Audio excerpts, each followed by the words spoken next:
your gut feeling. And when we talk about gut feeling, we talk about our gut physical side of it and our gut feeling emotional kind of side of it, right? Because it is the same thing. We usually have feelings in our gut. We can feel, you know, like when you are stressed, your gut restricts or expands, and then people copes with food or gets food deprived. For example, for me, when I am stressed, I am not hungry. I am not hungry. I eat less. Some people is the opposite. Some people, what they do is overeat to calm down their stress. So, and that goes tied up with cravings and things like this. But so that would be the physical aspect of it. And then we will talk about the emotional aspect of it. Because we can never address one of those without addressing the other one. So if we, let's say we have a craving, right? Like we think about people that smokes or drinks. Let's say at the end of the day, every day have to have a glass of wine, because this is very common. When smoking, there is less people smoking here, but I need to have a glass of wine to wind down, right? Like that's a very common one. So yeah, physically, what happens? You drink alcohol and your brain gets deprived of a sensitivity. So, and because the alcohol has a lot of sugar, the sugar disables the amount of neurotransmitters, so there is less connections, so the feeling in the body is there is less stress. It's not real, it just happens in your brain for a short period of time. When we do this kind of thing, and specifically with alcohol,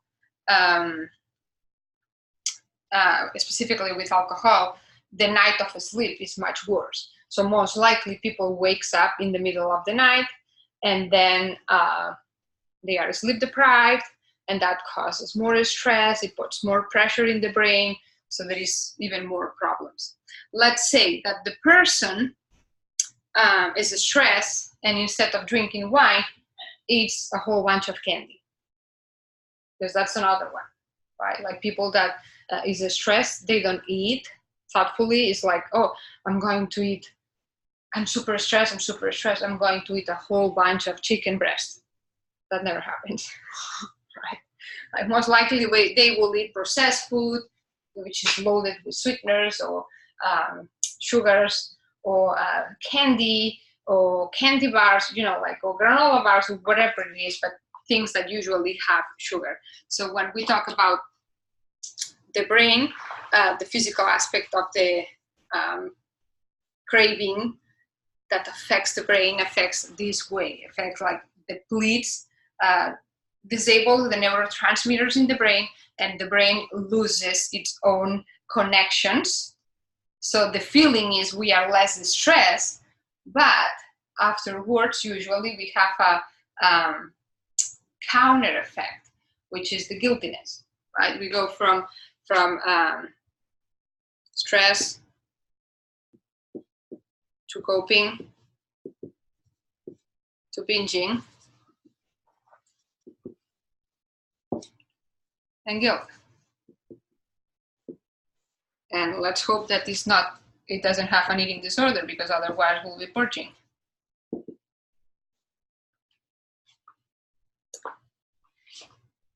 Okay, so that will be, you know, the physical aspect of it, even though it starts with an emotional distress. When we do all of this, and let's only talking about this one, our brain gets affected, but the other part that gets affected is our gut, right? We are eating and drinking things that are most likely not healthy. So that will create difficulty in our digestion system. Imagine that we are purging, that's terrible. When we have these kind of things, when we have a stressful moment and we cope with physical things, the feeling in the gut and in the body is contraction. There is another word for that and I cannot remember. Stress? No. I have it here. Hold on 1 second. A suppression. We suppress things and we put things down, right? Like we shove food inside or we shove alcohol, and the feeling is the suppression. So that, you know, like evolves in the future with other mental problems or behavioral problems. So far, so good? Yeah? Okay. So that will be how it gets affected. So let's see. How it will be affected physically, right? We will affect our brain, we will affect our gut. When we talk about emotional, if we don't follow our gut feeling, when we have a hinge, when our body says, okay, I think we have to go for it. If we don't go for it, our body suppresses too. Sometimes probably. So emotional restriction, let's say all those things that we never say, we suppress. When we suppress, it causes problems. The most common one, well, two of them. One is anxiety, the other one is depression.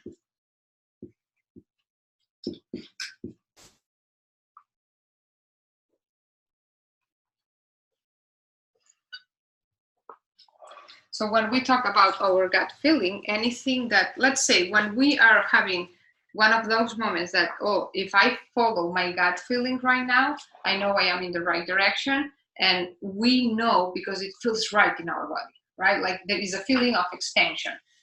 It's completely the opposite of this. So when we are following the gut feeling, there is expansion. When we don't, we suppress. And that causes a lot of stress in the body. In the beginning, a little bit less, but soon enough, we will start feeling the pressure and we will have more stress, and then sometimes anxiety, and then some people is more prone to depression than anxiety, so they will have depression. So it causes a lot of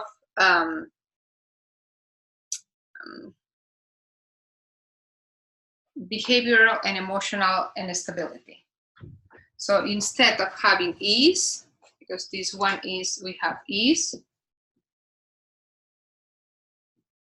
that one causes this ease.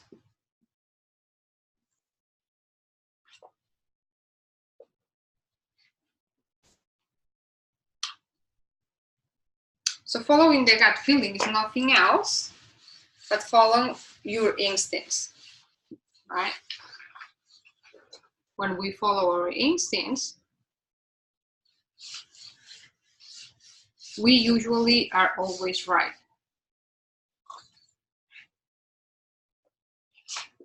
When we don't, we keep falling in the same mistake over and over. And it can be also, again, physical. Let's say, how many people knows when is in front of a cake says, I should not have this. I should just try a little bit, but then we are good, right? And they cannot. They start eating and get excited, and then a little bit more, and then it goes really bad, right? So when we are not listening to what's going on, usually we have problems. But let's say, physical wise, our gut tells us everything. Our gut is the first indicator of health problems. When we have a stress, our gut gets affected. Let's say, as I said before, right? Like we have a stress, we cope with food or we deprive. But there is other things, like let's say that you are eating something that is not good for you, that causes inflammation, at least for you,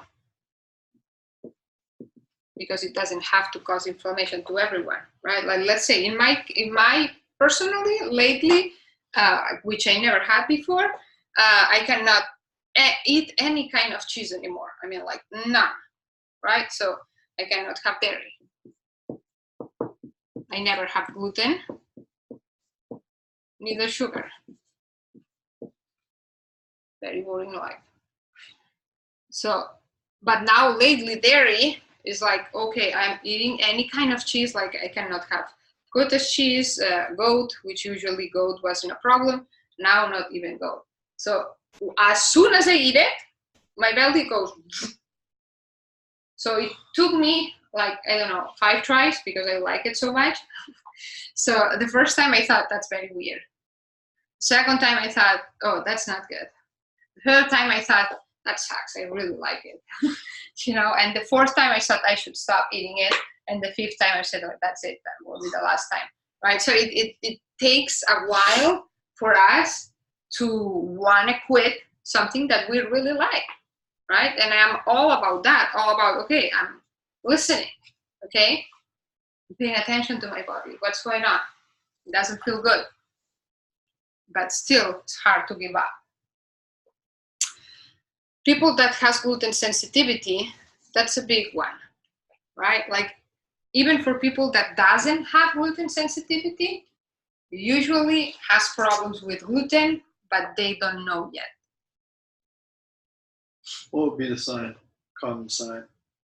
It shows up very differently. So gluten is a very tricky one because for some people, guess what? What's that? It causes depression. No way. Mm-hmm. Not me. For some people, it causes depression. The most common one is bloatiness. Bloated. Yeah. The easiest one for many people, and see if you pay attention to the next time that you have pizza or a burger bun, right? So if you pay attention to your gut, you will notice that when you are eating the pizza, you are full longer. So let's say if you are having like vegetables or rice and some kind of protein, your gut digests faster than if you are eating gluten. Gluten, and the reason is because gluten is a protein and is a very large protein. It's really hard for our gut to break it down. So when we feel like it takes longer. So in 2 hours, our stomach should not feel full. If our stomach is full, something in our stomach is not right. So we ate something that is not good for us. If you feel bloated or you feel like your stomach is really full for a long time, but you still keep doing it, for the moment or for a while, it won't be a problem. But at some point, and gluten is like dairy, you quit dairy and the problem goes away right away. With gluten, no. And the reason is because gluten is a glue. A glue that holds the dough together, right? Like holds the pasta, holds the dough. Like for example, we make gluten-free bread in our home. There is so much trouble to find something that holds the dough, and it's not like, like we cannot even call it dough. We have to call it batter because it's not even a dough, right? But it takes a lot to find something, like there is the shatangam, which is another kind of grain that holds the dough or the batter, but it's not the same. Like gluten is the best one. Gluten, you make a dough and it holds everything. When we eat gluten or the glue, what happens is we eat it because the protein is so large, the gut cannot process the whole thing, cannot break it down. So what it does is, let's say this is the gut.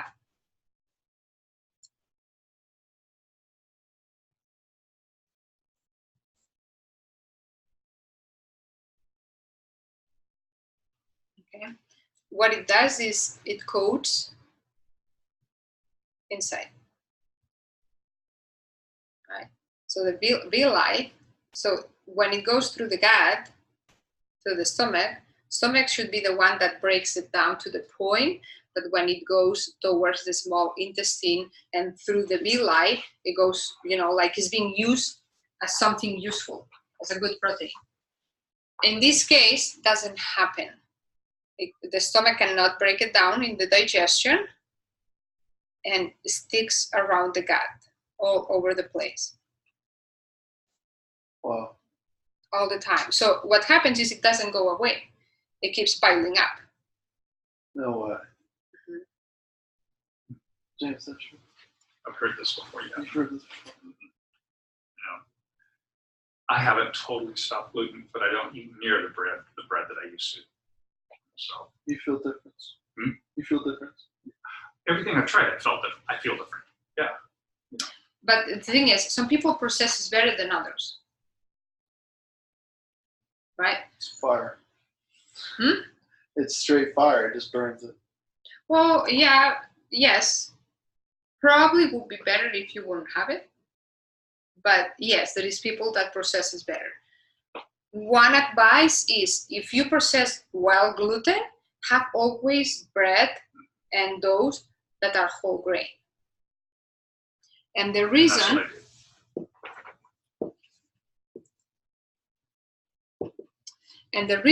is because you want to tell? You tell. Oh, you tell. The reason is because Jemmy said eat whole grain bread. I could never eat wheat bread as a kid. I could never eat wheat bread when I was a grown-up. There was no way. It had to be white bread. I grew up with Wonder Bread. Oh, fuck. Tell me about it. It's terrible. Yeah. That's what Mom gave me as a kid. And So whole grain is for a reason. When we are eating whole grain has the fiber. So the fiber forces the gut, the stomach, to produce more juices.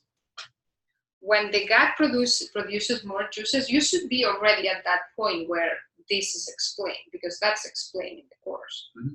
But I'm not. I'm on 10. But I know it's coming. I don't know if it's coming or it's gone already. No, it hasn't gone. Okay. So the fiber, I don't know, it's Y or it's I, right? So really weird. Okay, so the fiber forces the gut to produce more juices. Those juices help to clean up part of the glue. And also, the fiber kind of scratches down the walls of the gut, so they help to cleanse the gut. So if we choose to eat gluten, always whole grain for gut health. You know, it's only maybe just me, but when I hear gluten is glue and that whole grain scrapes, all of that mechanical stuff is just scary, knowing that's happening inside you or me, you know, like that. I don't like hearing that to make me not want to do this anymore and move on to something else. Because, yeah. Well, you know, like if you do whole grain, I won't have any problem. I mean, like I said, scratches, but it's not like it's aggressive. It's the opposite. The gut needs fiber, lots of it, to be healthy.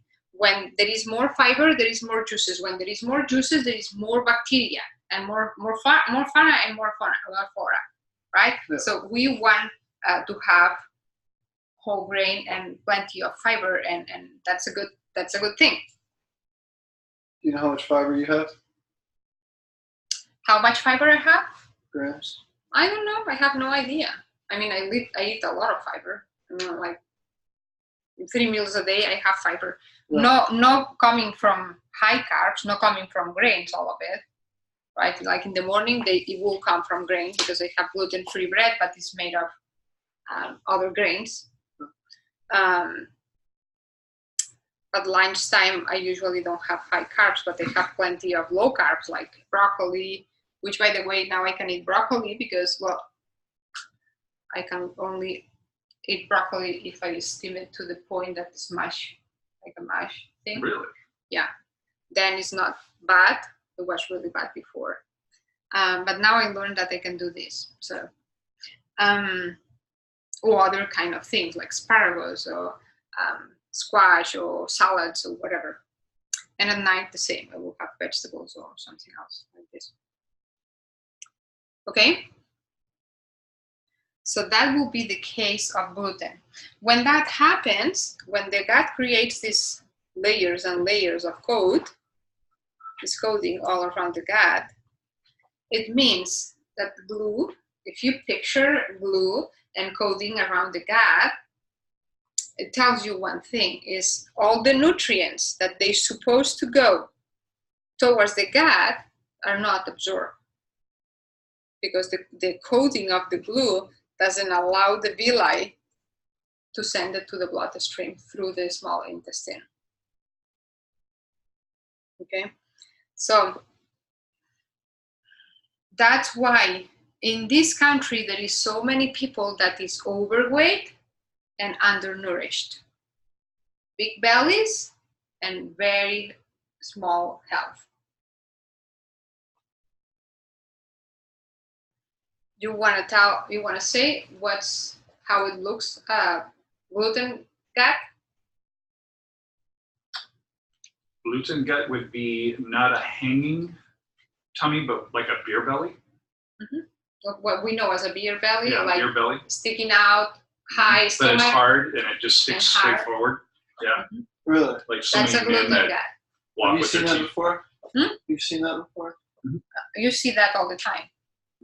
Put like an image of a gluten gut inside, or like, No, I know, because I mean, like, when people, the way that people eat, right?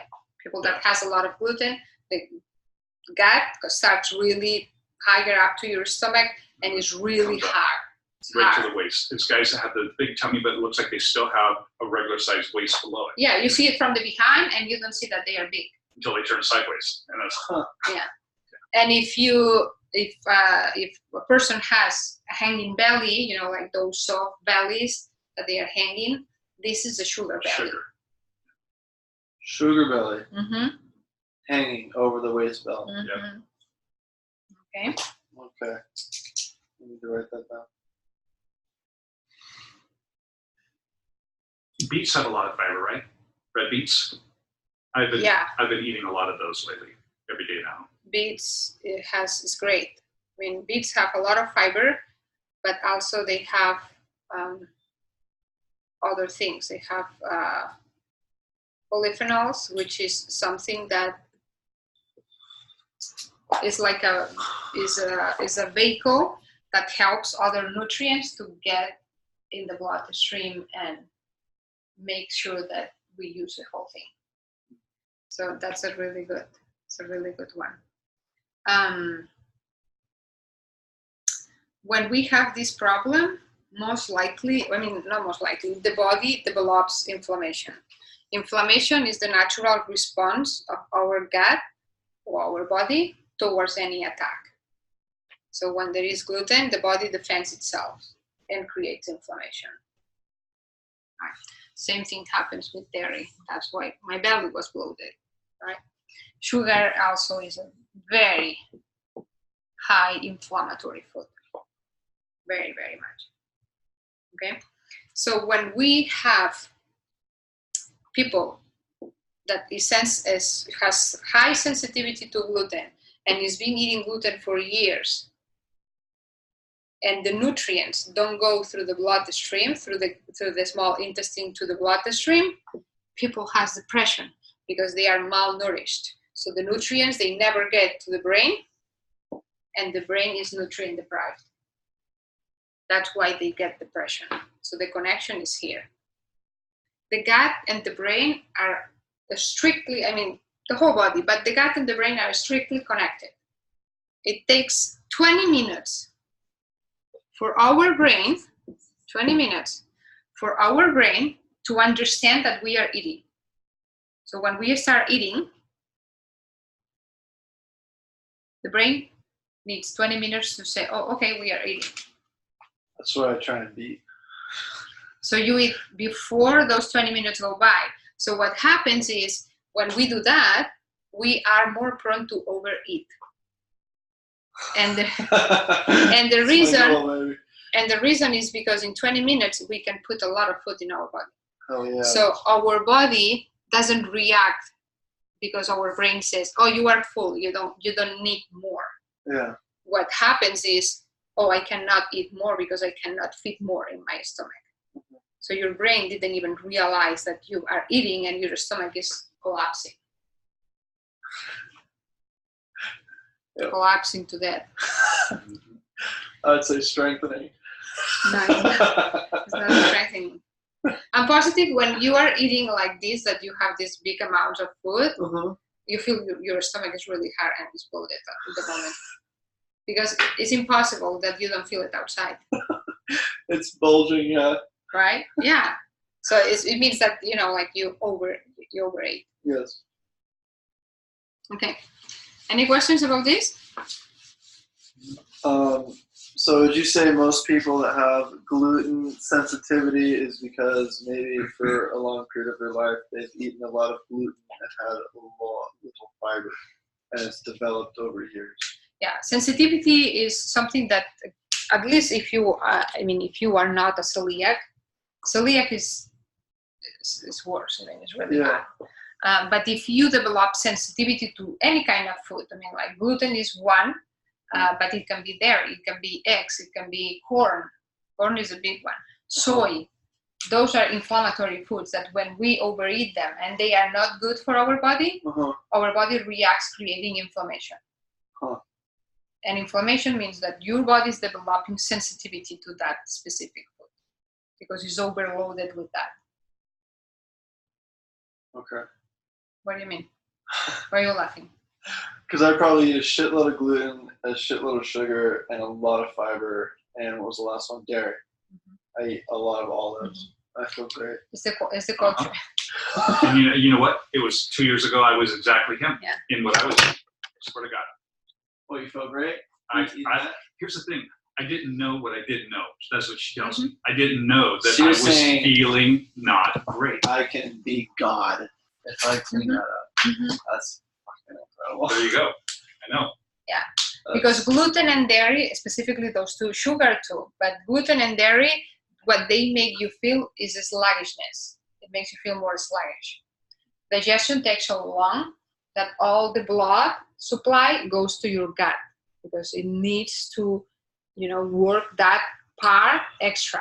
When that happens, our brain is blood deprived and oxygen deprived. So the feeling of, I'm feeling sleepy, I need to sleep. Dragging. It's because of that. It's bizarre. Totally. Does it make sense? Can you relate with this kind of thing? At times, if I eat like a really shit meal, like really shit unhealthy nachos, I won't even finish it. But mostly I'll be able to eat a pizza and then go work out. No problem. Yeah, if I work out after a pizza, I will give my life away. Yeah, but I've never tried depriving one of those. I drink a liter of milk every day. Yeah.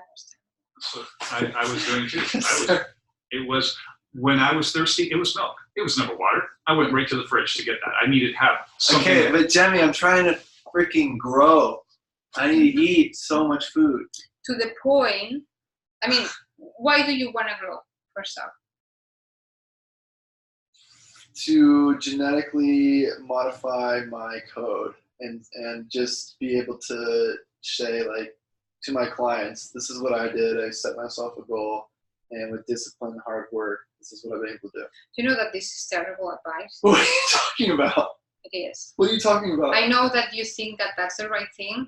It's terrible advice. Why is that? Because not everybody's, nobody, you cannot count that anybody else that you have working out with you is going to do what you do. No, of course not. They're not going to do that. It's just simply showing them. No. I'm saying if you are recommending them to drink a liter of milk a day, they don't work out that many hours as you do. No, right. This is personal to me. But you tell them. No, I don't. Unless they're trying to gain muscle mass and gain weight, yeah, I'll tell them. But oh my gosh. So, milk. Okay? Break it down. Milk. This is, I mean, we are talking about what? Cow milk? Yeah, it's like Because it's pretty. not your mom's milk, right? Here we go. It's not, you are not sucking your mom's nipples. No, unfortunately not. So why do you want to suck a cow's nipples? Because this is what you do. So what happens is cow milk, any milk, is meant for one thing. What it is? For that species. Milk is Oh, meant it's meant to grow babies. to grow babies, right? Like we want to grow babies. We give them milk out of the nipple, the right temperature, right? But babies from equal species. So a human mom, will breastfeed the baby, and the baby will grow in a reasonable amount, okay? When we are feeding babies with milk that belongs to another species, we are doing a couple things. One is that we are feeding a baby with a certain type of fats, vitamins, not minerals, but vitamins and fats mostly, that a human baby doesn't need, because that baby is not a cow. The milk is meant to grow that specific type of baby. Milk is loaded with one thing. What is it? Growth hormone. That's why you grow. That sounds good to me. Yeah. But guess what? What's that? You grow many other things with that. One of the things, and that's a simple one, is boobs. No. Because what happens with milk is every hormone that we are ingesting recognizes the system where they belong. So when we are eating milk, drinking milk, the hormone, the growth hormone, belongs to the breast. So when you are drinking milk, it goes to the breast. So you can develop breast cancer. Besides boobs, men boobs. Let's say you are not working out as you, and God forbid you don't get injured. Yeah. Because if you get injured and you have to stop, I want to see that. Promise me that you will show me your I'll boobs. show you. So milk, yes, it has growth hormone, but it has to be from the same species. Another thing that happens is when we are loading our body with other species hormones, milk or flesh, right? Like we are eating beef, constantly beef. But we are eating pork, a lot of pork eaters, right?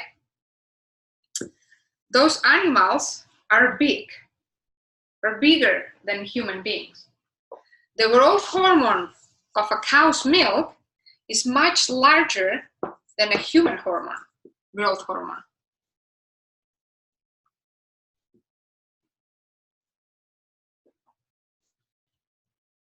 When a hormone from another species that is larger than ourselves contaminates our body, takes over our hormonal system.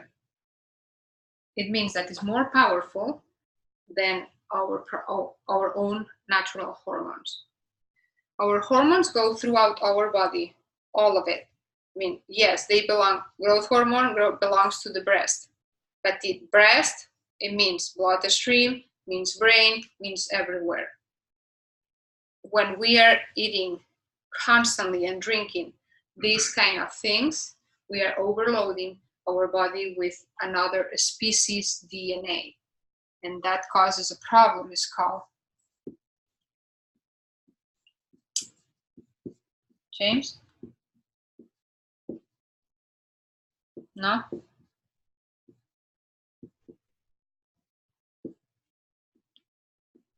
Transspecies contamination. No way.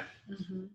It modifies our DNA. So people, there is a study, and I've seen the pictures. Really? Very funny.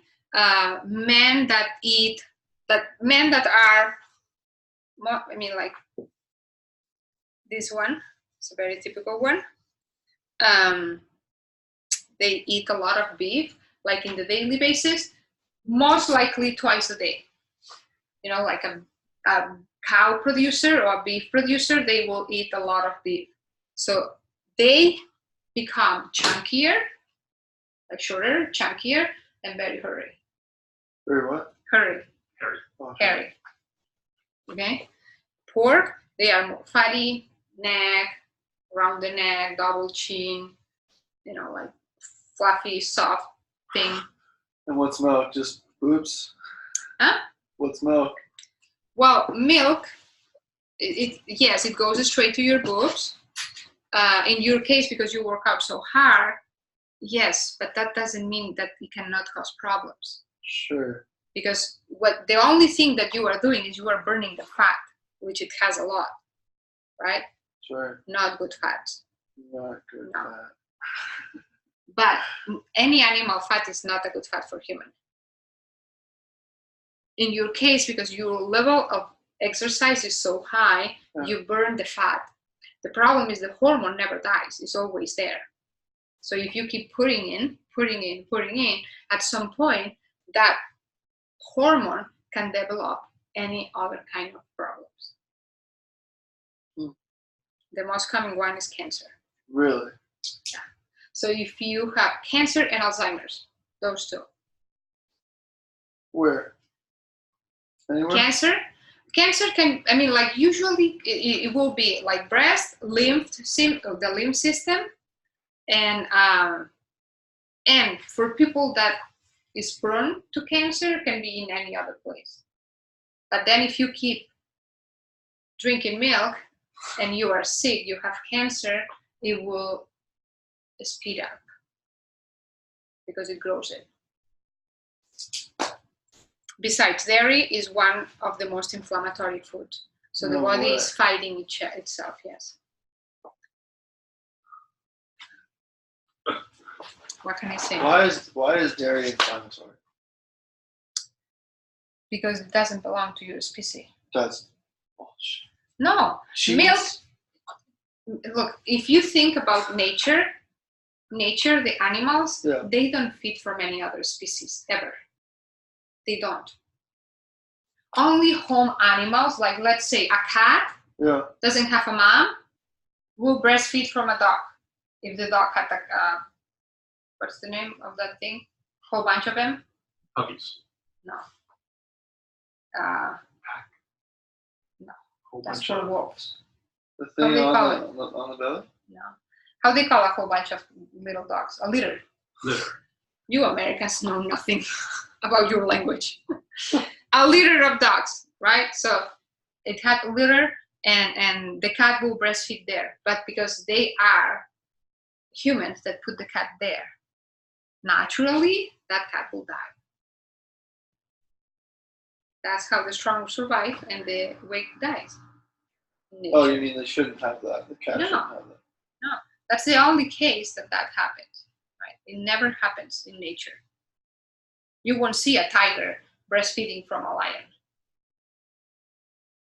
Doesn't happen. Okay, so we are eating something or drinking something that belongs to another species and is meant to grow a baby. You are a full grown-up adult. You don't need to grow. That's against nature. I mean, it's your choice, but like it's not the healthiest option.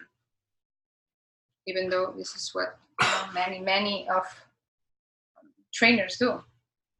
Just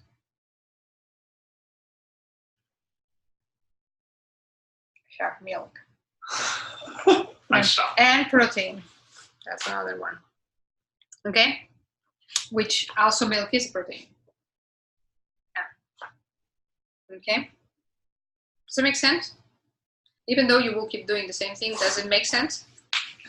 Well, you know what would, I mean, I hear you. I'm definitely going to look into it, but until I see literature showing this, then that's when it'll really make me consider stopping. Okay. But it's enough for me to look. It's not that I don't believe you. I want to see for myself the literature of this. Well, literature of this, you won't see it. And the reason, no, and the reason is very simple. What is that? It's because United States is one of the biggest producer of milk in the whole world. So what they are interested is a very powerful industry. What they are interested is for you to keep drinking milk. This is what they are interested. Kids at school have to pay for a bottle of water, but they have milk for free. This is how they create addicts. So if sugar is another one. It's a very powerful industry. So they won't say, Cheerios, you should not have that, because most likely you will become a diabetic at some point. But they have so much money, sugar industry. So all this information, like sugar is good for nothing. Nothing. We should not have sugar. Not at all. It's good for nothing. Our body makes sugar of things that we eat. So farther than that, we don't need it. Because every time that we bite sugar, our pancreas spikes insulin and fat. But what if we're utilizing the sugar? What if we're utilizing the sugar? Being active? It doesn't matter. Your pancreas your pancreas has only one mission in life. Your whole life will be doing only one thing. And is screening your blood stream for sugar. Yeah. Every time that there is a bite of sugar, or a drink of juice, or a piece of fruit, your pancreas evaluates and says, I need that much insulin to push down the sugar from this body. Sugar doesn't give you energy. Even though you have a rush, that's just an emotion that goes, is a feeling that your brain have, because sugar disables the amount of neurotransmitters and the brain has a lot of trouble focusing. And that's a feeling of rushing. But then there is a crash. There is studies of that. Like for example, people that has kids with autism know that there is 3 things that they cannot have: gluten, sugar, and dairy, because affect the brain.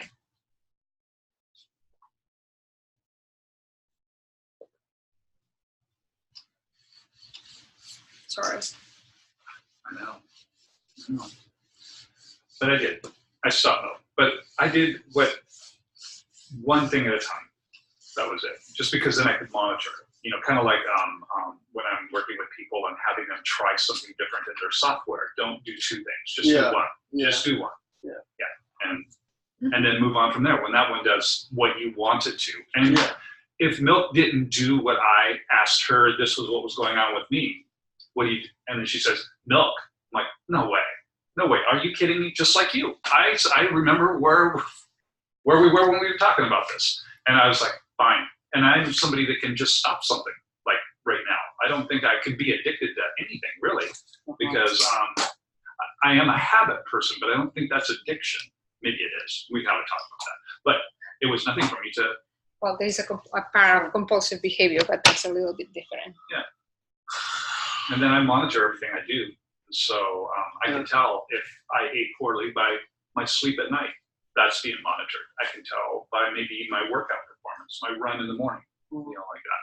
Red Beets has made a big difference. I'm 4% quicker than I am time-wise, just with that. And I've only been on Red Beets for a week. The reason is because Red Beets also boost the immune system too, but also the hormonal system. They kind of replenish the hormonal system. The more efficiently your hormonal system works, more energy you have. Well, I read this about runners, and I could do 8, 9-minute miles, and I'm trimming 25 to 30 seconds off that in the morning, the same path. And I haven't exercised anymore. And the only thing I've done is just add beets to my daily, and it's just 1 cup of beets, baked or steamed. And I just eat them like chips at work. So it's like bizarre, honestly. And it's not my favorite thing to eat, but what's my favorite? It's what it's doing to me. it just knocks my socks off. My eyes are just like, wow, this? Really just this? So I have a Spartan coming up. I plan on kicking ass now. I'm going to have red beet breath, but I don't care. So when we are talking about brain performance, this is what it is. Is, you know, like what we put in our body makes a difference in the performance. And because you are still very young, it's very different. In 20 years from now, you will see your body performance. I mean, just check on people that you know that had, you know, like at the gym where you were, the owner, right? Like his performance is not the same as when he was 20 years younger. No. Right? So, but he has a healthier lifestyle probably. It's been here when you are young is very different because, you know, like your body compensates with other things that you have inside, right? Like there is a lot of testosterone, there is a lot of other hormones and other chemicals that supplement the areas that you are lacking. But if you would change certain habits, you will see the difference. I mean, it's not normal that at your age you are sitting here and you are yawning. That's not normal. Nobody else is that serious, I promise you. That's because your body at this time of day slows down the energy, and then you go home, you will eat a lot, and then keeps you awake because your body has to digest. When we are digesting and you know that you are going to work out, your brain prepares for another thing that has to do, right? But this is now you are relaxing, so now you are crashing. And this is because the way that you are eating, yes, it doesn't keep the energy levels at the right state. Yeah. Interesting. Does it make sense? Yeah. Good. Okay. I like a little bit controversy. I want to know this though. Okay, I've been doing the red beets for a week only because I read about this, and so I tried it. Now, I'm not saying that just putting beets in my body, the second I did that, or 2 days later, all of a sudden now I'm running better. Does eating the beets, it does make you physiologically better, but does your brain all of a sudden now agree that you're better, and then both of those are making me? Well, there is one thing. One is the goodness that the beets have, right? Like beets have tons of minerals. They are underground. All the earth minerals go there. So you are eating tons of minerals. That keeps your energy levels really high. That's a truth, right? But then there is another thing. And the other thing is that because you know that you are doing something good for yourself, you have self-stimulation. Okay. Placebo. Placebo. Placebo. No, it's not placebo, but you know, like your brain knows that, I mean, that's a good thing. It's a good thing, you know, like that's positive reinforcement for yourself. When you have this kind of thought, your body, your brain releases more dopamine. Okay, that's what I was really curious on, because it was like all of a sudden now I'm putting, like in the drag bike, a higher octane fuel. Is that all I did? Now I eat beets and all of a sudden I'm better. But it's the whole process. So the more dopamine, the more energy you have, you know, like more resilience, higher performance, is because of that. Because some of the numbers now, I'm like, am I timing myself right? Because this is just incredible for me, you know. And I'm like, it's a little bit of both, but either or is a good thing. It's a good thing. Okay. Yeah. All right, I gotta go. Okay. 6:30. Okay, we are all of us.